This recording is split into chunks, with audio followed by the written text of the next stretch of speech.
네, 안녕하세요. 오늘 일반 생물 실험 논문 요약 발표를 할 치의예과 양동현입니다. 제가 오늘 어떤 주제로 발표를 할지 고민을 하다가 문득 코로나로 인해서 이제 거의 모든 사람들이 마스크를 착용하고 있잖아요. 그래서 오늘날 현재 상황을 떠오르게 되었습니다. 마스크를 착용하고 있는 상태에서 호흡을 한다면은 구강 내에 존재하는 미생물들이 호흡기로 침투할 수 있지 않을까라는 생각을 해보게 되었고, 이에 대한 궁금증이 구강질환과 호흡기 질환 사이의 연관성이라는 주제의 논문 요약으로 이어지게 되었습니다. 이게 영어 논문이기도 하고, 제가 아직까지는 구강 미생물학에 대한 지식을 갖추지 못했지만, 그래도 제가 이해한 내용에 한해서 발표를 해보도록 하겠습니다. 자, 그럼 제가 지금부터 발표할 논문의 제목은 Relationship between the oral cavity and respiratory diseases. 충치와 호흡기 질환의 관계. Aspiration of oral bacteria possibly contributes to the progression of lower airway inflammation. 구강세균의 호흡은 기관지 염증에 기여할 가능성이 있다. 로 Japanese Dental Science Review에서 나온 것입니다. 자, 우선 서론부터 시작하겠습니다. 자, 여기 파란색 표가 보이시죠? 이는 치주질환과 호흡기 질환의 연관성을 암시하는 표입니다. 보시면 WHO에 따르면 전 세계 인구 중 15에서 20%가 치주질환을 겪고 있고 그중 90%가 미흡한 구강관리로 인한 것이었습니다. 또 호흡기 질환자 중 60%가 치주 질환에 의한 것임을 알 수가 있습니다. 이를 통해 치아 관리의 중요성, 그리고 치주 질환과 호흡기 질환 사이의 연관성을 알 수가 있습니다. 이처럼 이 둘 사이의 관계를 암시하는 여러 사례가 보고되고 있고, 이를 확인하기 위해서 다양한 연구가 진행되었습니다.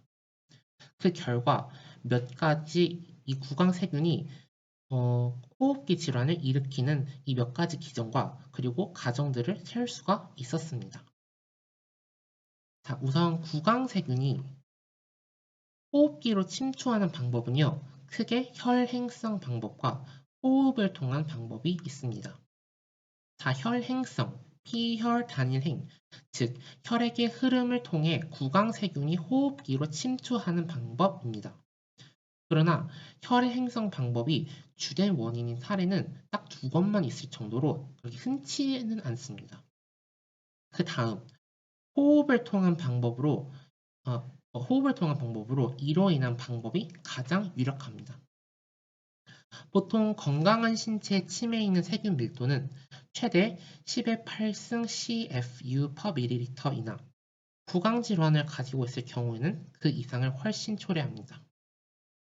이때 CFU (Colony Forming Unit는요, 집락 형성 단위로 이는 눈에 보이는 박테리아나 균류의 숫자를 측정하는 것입니다.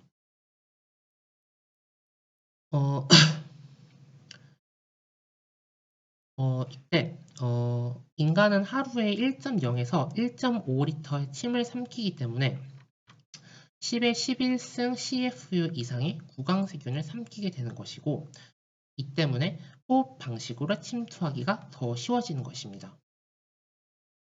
구강세균이 기도를 통해서 호흡기에서 염증을 일으키는 기전은 아래 그림과 같습니다.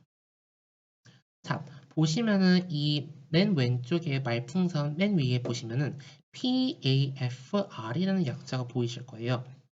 자, 우선 PAF는 Platelet Activating Factor, 즉 혈소판 활성 인자의 약자로 광범위한 염증 세포에서 분비되는 강력한 염증 유도 물질입니다.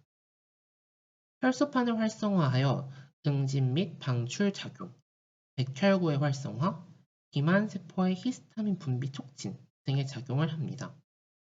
그리하여 PAFR은 거기에 수용체 리셉터의 약자가 붙어서 이에 대한 수용체입니다.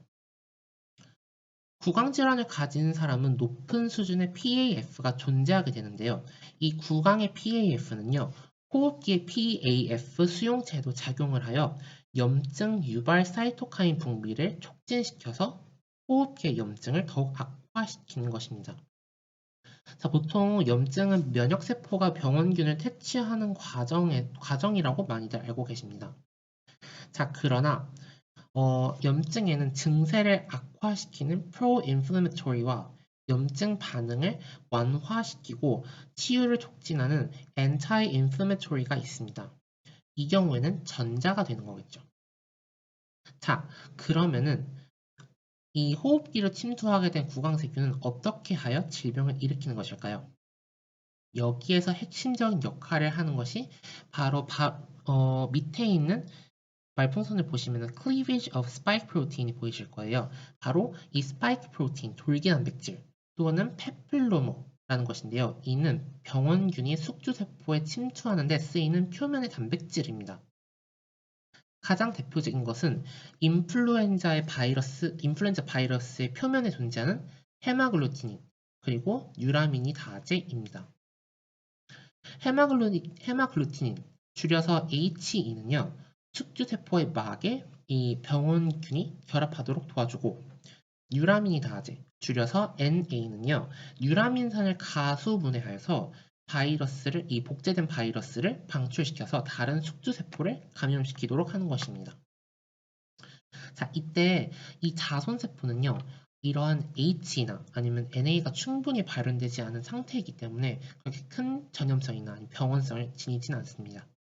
그래서 여기에서 구강세균의 NA나 프로테아제, 대표적으로는 진기페인이나 아니면 트립신, 이러한 효소들이 H1에 잘게 잘라서 다른 복제 자손세포가 이를 활용하여서 전염되도록 함으로써 인플루엔자 등의 바이러스의 활성화를 돕게 되는 것입니다. 또 대표적인 구강세균 중 하나인 P. 진지발리스의 분비하는 진기페인은 점액물질인 뮤신의 주요 단백질인 MUC5AC의 유전자 발현을 강하게 유도합니다.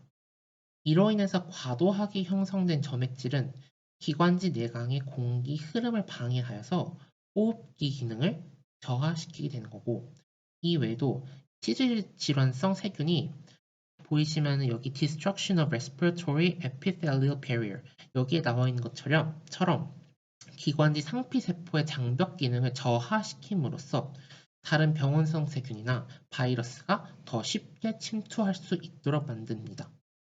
또 이 폐 안에도 여러 세균이 존재하게 되는데, 구강세균은 이러한 다양한 세균 군집을 붕괴시킴으로써 유해한 세균이 비정상적으로 성장하게 만듦으로써 여러 호흡기 질환을 일으키게 되는 것입니다. 앞서 보신 바와 같이 구강세균이 호흡기로 침투하여서 여러 질환을 유발할 수 있습니다. 그러나 아직까지는 이러한 사례는 만성 구강질 환자나 아니면 노약자 등에서 주로 발견되었고, 또 앞에서 여러 기전이나 침투 방식을 말씀드리긴 했지만 그래도 아직까지는 명확히 밝혀지지 않은 상태입니다. 그럼에도 불구하고 구강 환경 관리를 통해서 호흡기 질환 발생률이 감소하는 것은 틀림없는 사실입니다.